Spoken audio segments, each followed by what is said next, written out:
Go the Distance, Chapter 22, Hades. As god of the underworld, there was one thing Hades was not: a fool. He knew Meg was back the second Karen rode into the cave. Scratch that. He knew his little nutmeg had returned the moment Notice came calling about a red-headed mortal begging for some wind to get her boat to the entrance of the underworld. She wasn't the first one to try that move, and usually he said no to these types of requests.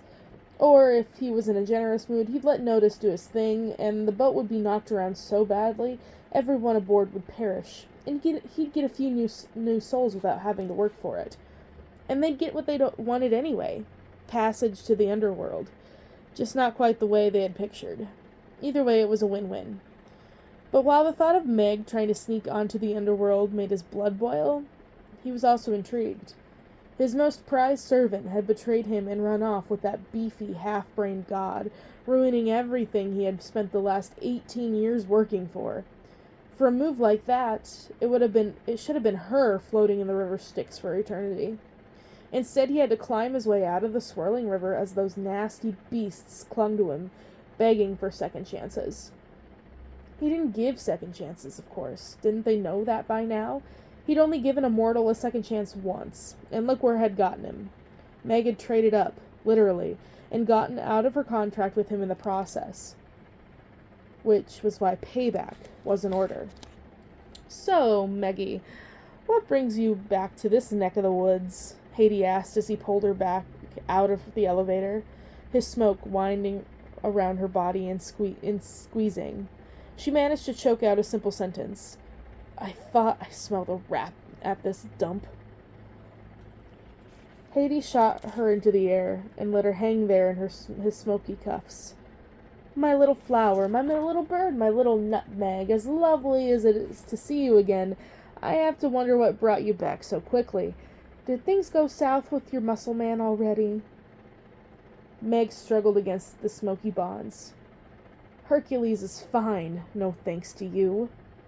Then what brings you here?" he wondered, enjoying this a tad more than he thought he would. "You're not dead, sadly, so you're trespassing, which means you want something. What else is new?" "I don't want anything," she said, her voice weakening as the smoke tightened. "Are you sure?" Hades picked at the skull clip on his chiton, refusing to make eye contact with the temptress. "Kinda feels like you do. Or you wouldn't have dared showed your face here since..." His body erupted in blue flames as his rage took hold. "You tricked me out of keeping your soul and helped Hercules defeat me." "How is that any different from how you tricked me?" Meg snapped. "I tricked you?" This was an interesting development. His smoke disappeared. Meg started to free fall as he walked away to think about what her statement meant. Then he heard her scream. If she died so quickly, this would be far less interesting.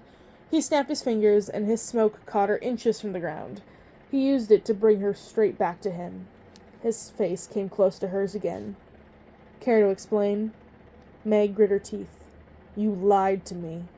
"Me? Lie?" Hades asked, and his smoke disappeared. "Does that sound like me?"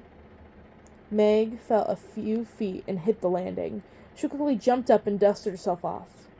"You made me think Aegeus moved on after I'd been gone days. I was here for 2 years. She caught on to that trick, had she? Hades scratched his chin. "Who? Sorry. Name doesn't ring a bell."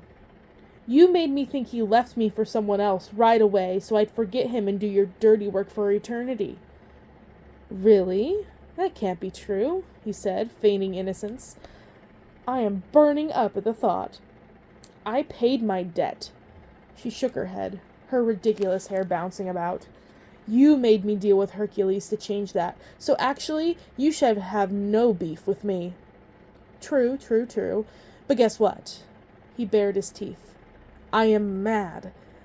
His whole body erupted in flames again. "So are you going to tell me why you're here, or are you going to make me dump you into the river Styx with all those other useless souls?" He sent his smoke slowly toward her again. Meg backed away as the smoke started to wind its way around her feet, then her lower body, and lifted her up again. "Fine, I'll tell you, okay?" she said hoarsely. "Just put me down." He waved his hand, and she landed on her hands and knees. Go ahead, spill your sob story. I could use a good one. There hasn't been anything good to watch down here in weeks. I've been sent on a quest to retrieve a lost soul. Hades looked at her and blinked twice, slowly. Then he dissolved into laughter, the flames on his head nearly reaching the next landing. You're kidding me, right? This has to be a prank. He looked around. Who put you up to this? Hercules? Athena? Poseidon? He loves a good fishtail. Who? Hera, Meg said calmly. He laughed louder. Zeus's little wifey poo? Hilarious! No one leaves the underworld once they arrive. No one. His laughter died out. Smoke shot out of his hands and wound around Meg's waist. Especially not with you. The smoke carried her over to the side of the stairs again as she struggled. Ping! A monogamous lord of the underworld? The little demon's pain and panic nervously shuffled out of the elevator. The fates are here to see you, your darkness. They can wait, Hades roared as he prepared to toss Meg over the side. Panic cleared his throat. They said it's about the underworld's stowaway. Hades dropped Meg without thinking and heard her scream as she disappeared over the side of the staircase. Stowaway. Tell them I'll be right there. Hades joined them on the elevator, which shot down at breakneck speed and opened to the first floor.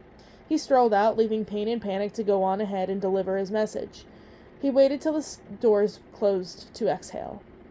It was a pity not to hear Meg explain more about this Hera thing, but a fall like that one he'd just sent her on would kill her instantly. He supposed he could learn the details about her failed journey once her soul settled into one of his realms. He had bigger issues to deal with at the moment. Per, you can come out now. A figure slowly emerged from the darkness. Are they gone? No one is here, he reassured her, his voice dropping to a new calm at the sight of her. She was exquisite. He loved everything about her, from the crown of silver flowers she wore in her black hair to the dark eyes that offset her tan skin. For the first time ever, he even noticed clothing. He couldn't help but admire how she favored cobalt blue for her gowns over drab browns. Today's dress was clipped at her waist with a floral silver belt. What did the fates say? She asked, sounding timid for the first time since he'd met her. She was anything but a wallflower. She was fiery. He loved that about her most of all. He glided over and put his arms around her. I'm on my way in to see them now. I don't want you to worry. I thought you were going to go do that thing to take your mind off of all that. I am, she said with a smile. You're going to love it. He doubted that, but he wanted her to be happy. In any case, we'll make sure the future is in our favor, even if we have to burn the whole world to the ground. She nodded and wound her arms as far as she could around his ample waist. I'm not going back, Hades.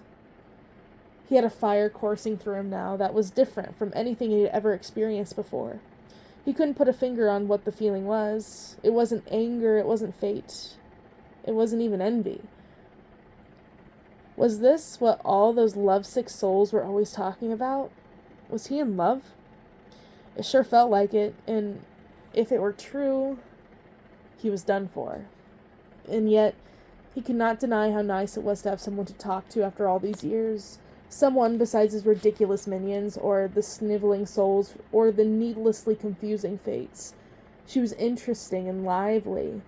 She went toe-to-toe with him when she disagreed on something, which was fun, and she made his future seem brighter, which he thought would have been impossible after the Titan plan failed. I know, he said, his hand caressing her cheek. I won't let anyone come between us. That is a promise.